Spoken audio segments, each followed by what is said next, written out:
So another Andy B 2-minute video. Now, earlier today I checked the weather forecasts and I decided to go out for a cycle. Been a few days.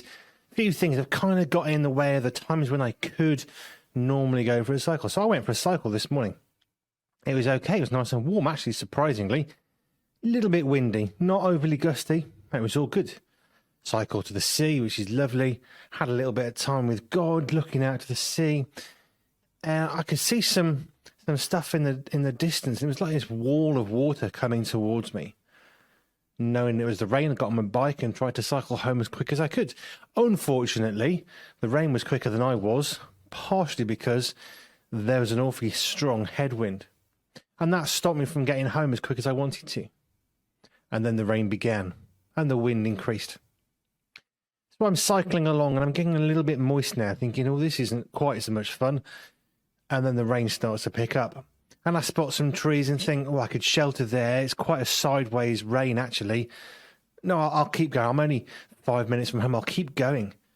And then it got worse and worse until I'm struggling to see through my glasses because of the water. So I find a tree and I pull up and I shelter from the rain and think, well, I'm going to rest here until the worst of it has gone. And it gets worse and worse and worse. At this point, I'm thinking, well, it's warm rain, in fairness. But if I stand here much longer, I'm going to start to get cold. So I made the decision just to carry on home 4 or 5 minutes up the road. And I get home, I'm soaking wet. My T-shirt is literally dripping. My gloves, if I squeeze them, water is pouring out.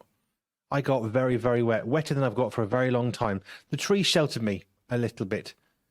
But at some point, I had to make a decision. Do I try and wait out this storm, or do I go home? Now, if I'd have waited, I'd been waiting for about an hour. That's how long the rain came. So I made the right decision to push on ahead. But we have these decisions in life. Do we stay, or do we push ahead? And we need some wisdom. Where does that wisdom come from? We can read that in James chapter 1 in the New Testament. It tells us that wisdom, if we want it, God will give it to us. Sometimes we have to rest and wait, and sometimes we've got to push ahead.